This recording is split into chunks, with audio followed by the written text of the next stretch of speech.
challenge for Travis to die. By the line that he drew his sword when the battle was nigh. The man who'll fight to the death cross over, but him who would live better fly. Over the line when 179.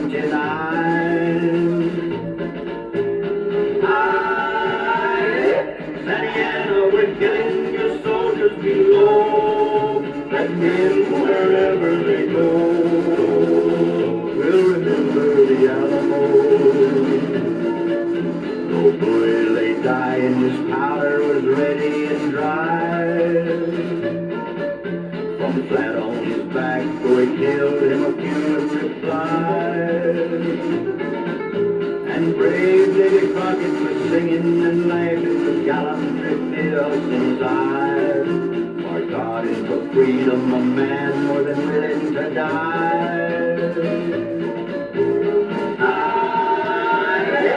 Diana, we're getting your soldiers below. Let men wherever they go will remember the Alamo. They sent our young scout to the battle that's bloody and loud. With words of farewell from a garrison valiant and proud. Don't grieve, little darling, my dying. If Texas is sovereign and free, we'll never surrender and never with liberty be.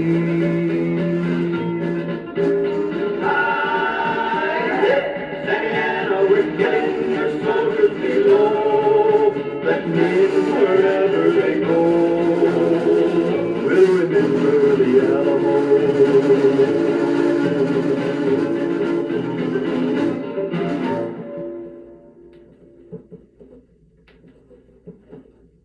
Commandancy of the Alamo, San Antonio, February 24th, 1836. To the people of Texas and all Americans in the world. Fellow citizens and compatriots, I am besieged with 1,000 or more of the Mexicans under Santa Anna. I have sustained a continual bombardment and cannonade for 24 hours and have not lost a man. The enemy has demanded a surrender at discretion. Otherwise, the garrison are to be put to the sword if the fort is taken.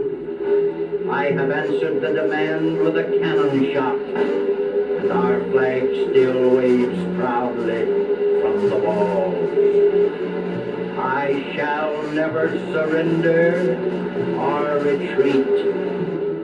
Then I call on you, in the name of liberty, of patriotism, and of everything dear to the American character, to come to our aid with all dispatch. The enemy is receiving reinforcements daily, and will no doubt increase to 3,000 or 4,000 in 4 or 5 days. If this call is neglected, I am determined to sustain myself as long as possible, and die like a soldier who never forgets what is due his own honor and that of his country. Victory or death. William Barrett Travis, Lieutenant Colonel, Commandant. P.S. The Lord is on our side. When the enemy appeared in sight, we had not 3 bushels of corn. We have since found in deserted houses 80 or 90 bushels, and got into the walls 20 or 30 head of beeves. Travis. By thy rivers gently flowing, Illinois, Illinois, o'er thy prairies verdant growing, Illinois, Illinois.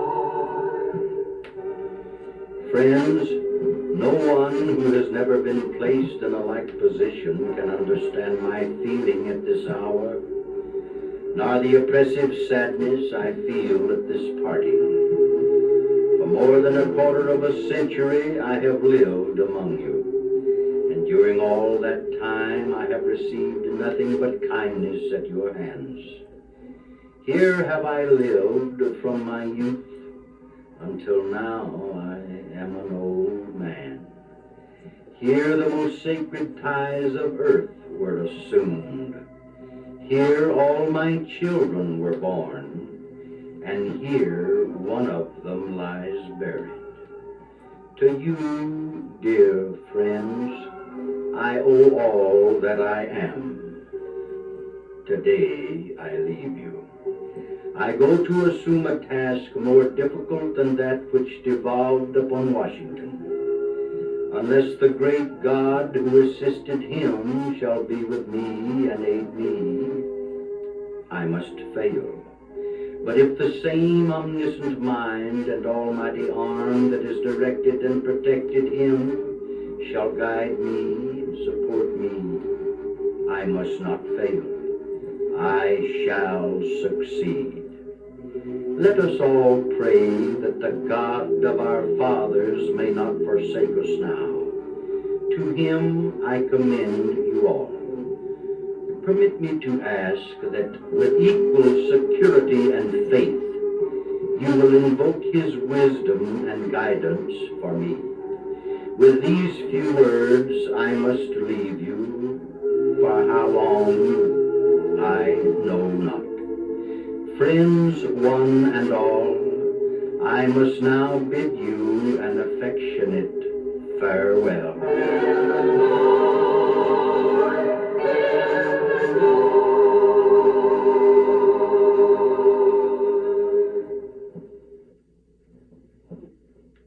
Fourscore and 7 years ago, our fathers brought forth on this continent a new nation, conceived in liberty, and dedicated to the proposition that all men are created equal. Now we're engaged in a great civil war, testing whether that nation, or any nation so conceived and so dedicated, can long endure. We are met on a great battlefield of that war. We have come to dedicate a portion of that field as a final resting place for those who here gave their lives that that nation might live. It is altogether fitting and proper that we should do this. But in a larger sense, we cannot dedicate, we cannot consecrate, we cannot hallow this ground. The brave men, living and dead, who struggle here, have consecrated it far above our poor power to add or detract. The world will little note nor long remember what we say here, but it can never forget what they did here. It is for us, the living, rather, to be dedicated here to the unfinished work which they who fought here have thus far so nobly advanced. It is rather for us to be dedicated to the great task remaining before us, that from these honored dead we take increased devotion to that cause for which they gave the last full measure of devotion. That we here highly resolve that these dead shall not have died in vain, that this nation, under God, shall have a new birth of freedom, and that government of the people, by the people, and for the people, shall not perish from the earth. Just before the battle, I am thinking most of you. Executive Mansion, Washington, November the 21st, 1864. To Mrs. Bixby, Boston, Massachusetts. Dear Madam, I have been shown in the files of the War Department a statement of the Adjutant General of Massachusetts that you are the mother of 5 sons who have died gloriously on the field of battle. I feel how weak and fruitless must be any word of mine which should attempt to beguile you from the grief of a loss so overwhelming. But I cannot refrain from tendering you the consolation that may be found in the thanks of the Republic they died to save. I pray that our Heavenly Father may assuage the anguish of your bereavement and leave you only the cherished memory of the loved and lost, and the solemn pride that must be yours to have laid so costly a sacrifice upon the altar of freedom. Yours very sincerely and respectfully, Abraham Lincoln.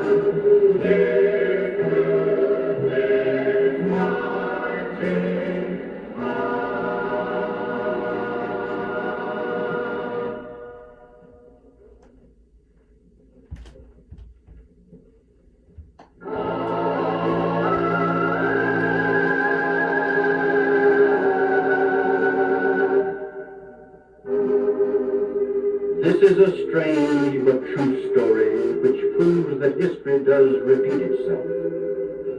And the events related here happened just 100 years apart.